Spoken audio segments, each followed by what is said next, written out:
Hello guys, Nigel here with you again, and back on the Land Rover and on the tub now. The bulkhead isn't painted yet because it's been a little bit too humid for painting. So I've been done some of the gloss black work. That's okay, but I know that 2-pack can be a bit sensitive to humidity. It can bloom, which means you get like a white haze in it, and it's a nightmare. So it's best just not do it.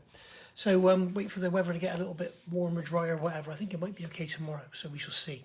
So yeah, today is Tuesday, and this is during the half-time in the England football game, England-Germany. So I'm not watching that. I'm not really interested, to be honest. I am interested in the result, but I'm not interested in watching the game. And I would love to go to the pub and watch it and have a couple of beers, but I don't fancy being in crowds with the way things are going again. So yeah, I have been double jabbed though, so all good there. So I'm going to talk about in this video, maybe quite brief, is all about fitting the, or how I'm going about fitting the bulkhead removal bar for Britpart, the OEM one, which is fitted to a lot of the Pumas. So basically I've got a square tub, so I don't have the step tub to worry about, which basically means the shape of the wheel arch.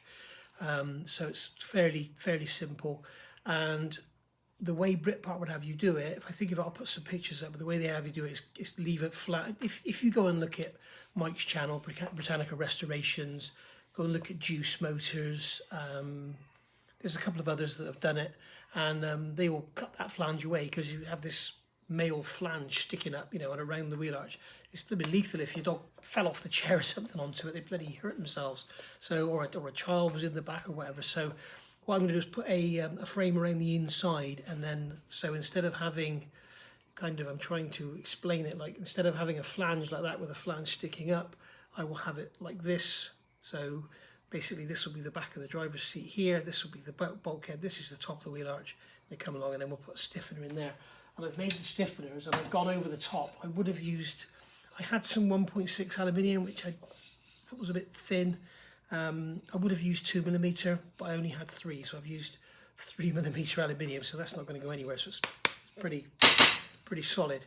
So that's the piece that's going to go on the bottom, and then we've got the piece here about 90 degrees. It's going to go up the side.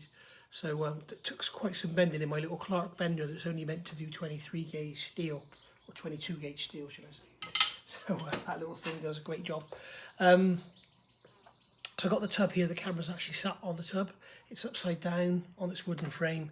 So we've got to do some prep work first, and then I'm going to get these fitted in this video, and we'll go from there. So let's get the camera turned around so I can show you what I'm going to do. Okay, so as you can see down in here, this is the bulkhead upside down. Look, there's your door jamb there. So you can see this row of rivets here comes down and then goes across the top of the wheel arch. Well, I'm not going to have that flange sticking out. I'm going to have it cut, so it's a obtuse corner rather than a flange sticking up. And the other reason for using a thicker material is you've got this member going across here, which is also giving some rigidity to that area, and that's going to be cut away. So basically I don't want to lose any rigidity in this area at all. So that's why I've gone with the 3mm. As I say, I would have gone with 2mm, but I didn't have any. So basically, when we look down in here, we've got to do, well, what I'm going to do, we don't have to do, but I like to do things properly, is cut away this underseal, so we're back to aluminium, and then have the sandwich of the aluminium part. So if you can imagine, if this is the bodywork here, let me put the camera down so I can show you what I'm talking about. If this is the bodywork here, I'm drilling through and then riveting to that. I want a sandwich like this, so I'm riveting through 2 pieces of aluminium without a load of underseal in between, holding it all apart and having it all wobbling about. So as you can see down here, you can see how thick that is. If I put my finger down there, you can see that there is a good sort of 1/4 inch thick. So basically I'm going to sort of mark a line 25-30mm around here and remove all the underseal from this area, and then get a heat gun. Well, I'll get a heat gun to remove it. I'll show you me doing it, and then we'll go from there. So let me get it marked out, and then I'll get the heat gun out, and we'll go from there. Okay, so I've got the lines marked out, got the hot air gun here ready. I use a couple of old scrapers, which I've sharpened the ends on to make them sharper. This is what I also use for removing silicone gasket parts that are you know, like they tell you to throw the parts away. So let's get some heat into this. I should be wearing a mask, and I will as soon as I've done a bit, because the fumes off of this are really not very nice at all. But I'll just show you what I'm doing. Just going to get some heat into it.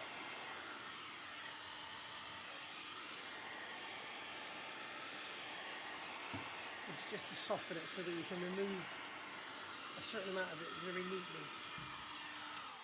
Let's just see if I can get in there with a knife and cut it. Yeah. Not pushing down hard, I don't want to score the aluminium. Aluminum, if you're in the States, aluminum is actually the correct pronunciation. Okay, so that's that one done. I don't know if... yeah, that area there is going to be way too thick.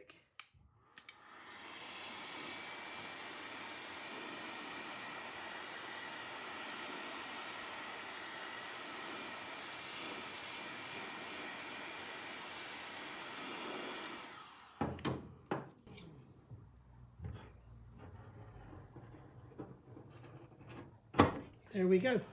So now, if that's soft enough, we should be able to get a scraper in there. No, it's not soft enough. You want it to come off easily so you don't start gouging anything underneath.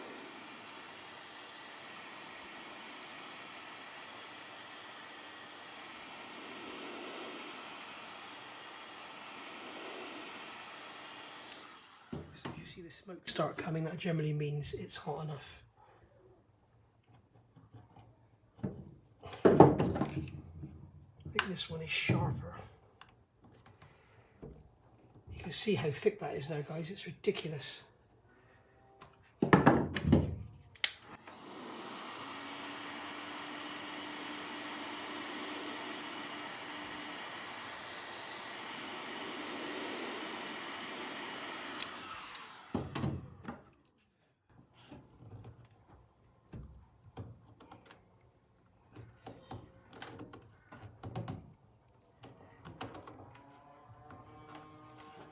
So here comes the local prick on his moped. Take a little 50cc step through moped, take the exhaust off and ride around all night on it. Little prick. Listen to it. Tell how fast it is by how fast it goes past the house.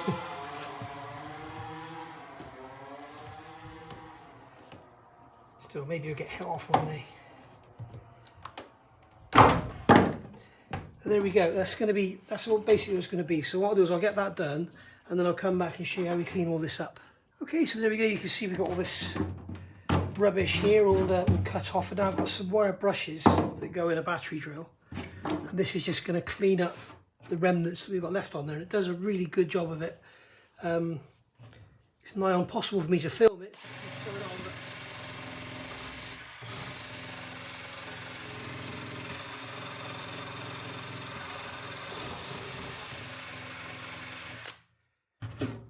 I'll go down on the bottom, then you'll be able to see the results.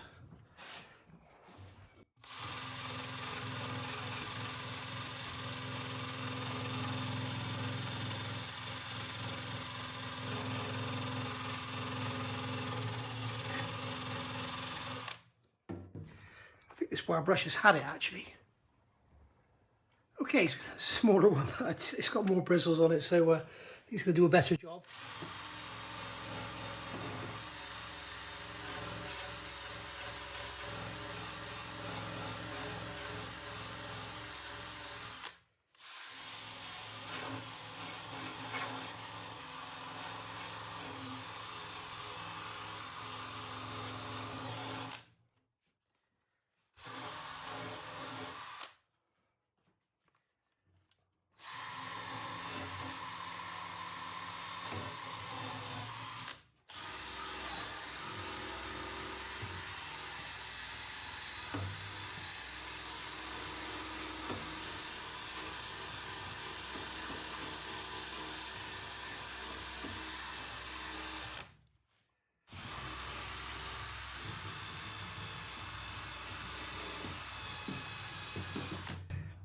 there you go, guys. You see the idea. It's just a wire brush on a drill, and if you don't push, it doesn't take too much of the paint off. So I'm going to carry on, get that done, then I'll come back and show you when we fit the aluminium.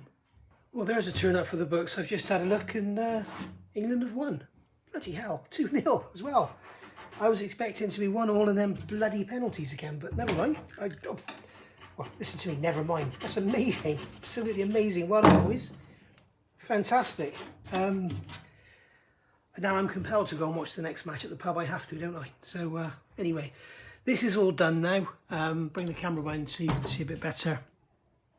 So you can see now that this is actually the piece I've made for the side here. You can see the angle cut on the top already. But when it goes in now, it's on clean metal rather than being sat higgledy-piggledy on all that underseal. So it's just worth doing it right if you've got it all apart. And I can imagine if you're doing this with the actually upside down on the truck, it would be a bloody nightmare. But, you know, if a job's worth doing, it's worth doing right. That's what I say. That's what my dad always taught me anyway. Right, so I've got to get this aluminium cut to length now. But before I do that, I'm not going to do anything tonight because it's too late to be making noise out here now. So I'm going to get the other side all scraped and cleaned up, and I'll see you back tomorrow for this aluminium. And there we go, guys, as if by magic, all done. And as you can see, we've got over here we've got a cutout for this plate to go in. There we go, that's going to go in like that. Oh, listen, the pricks on their mopeds are back again. Christ's sake. And then here, so I could get I'm going to turn this off a minute. Right, I think they've gone for now. So over here, because I wanted the actual corner rivet to go through both sections, I've milled it. I'll show you on the other side in a minute where I've got it all taken apart. But basically, I've milled away half the thickness in that corner. And then up here, I'll show you it close up. And up here, it has a kick up as well. So that binds it in then to this thick panel here at the front. So we've made a bridge between this area here, which is going to have a big plate in it, bolted to the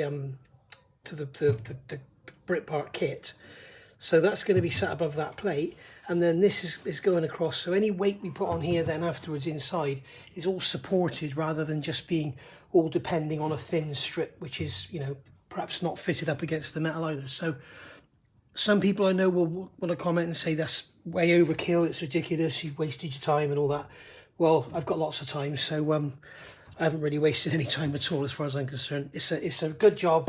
It's neat and tidy. So it's Clecoed in there. These are Clecos. You take them out with these little pliers like that. You can see when you push them out, the end extends, and then when you let them back, it wedges the sides apart around that centre bit. So they're used in the aircraft industry a lot, which is where I would have got mine from. So there we go. So that's all held in place. Let me take this across to the other side, and I'll show you what it looks like with it all taken apart. All right, so there you can see with the as we looked at just now, that's all the sealant removed and everything, and all the under seal. And then this is the vertical piece that fits in here. As you can see, we've got this return on the top so that it rivets in through this thick piece. And then on the bottom, or you can see here, I've machined half of the aluminium away to put a step in there. And I've done the same on this bottom piece so that when they go together, they sit like so. So you can see there, they sit like that. So they form a 3mm section with 1.5 millimeters machined out of each one. So that's what gives that. If I could weld aluminium, I would. I'd weld them together, but I can't. So there we go. I've got a TIG welder and I can't use it. So there we go. As I say, that all just pops in. So that one pops in the bottom. Again, we've got the cutout here for the plate, and then that's going to hook up under there. And there we go. And I'll just take you around the front so I can show you basically what it looks like from the other side. So I've got all the holes and everything marked out, as you can see. Well, not all the holes, I've got lines there. And then if we go up to the top, you can see here where this hole is. We're going through this strong member. So basically, that's what I'm trying to do, is just retain rigidity so we don't get lots of rattling and knocking about. And it keeps this plate here, this is all that'll be left, basically, is within these tape lines. And it'll keep that nice and rigid. So there we are. We'll call it a day for that video because it's going to be a while before I do anything else on this. Haven't been able to do any spraying today because the neighbours are home and they got the washing out. It's like, oh God. So I really ought to move to somewhere in the middle of the country, shouldn't I? So there we go. That's the other side all marked out as well. Alright then guys, so thanks for watching and I'll see you all for another video soon. Bye for now.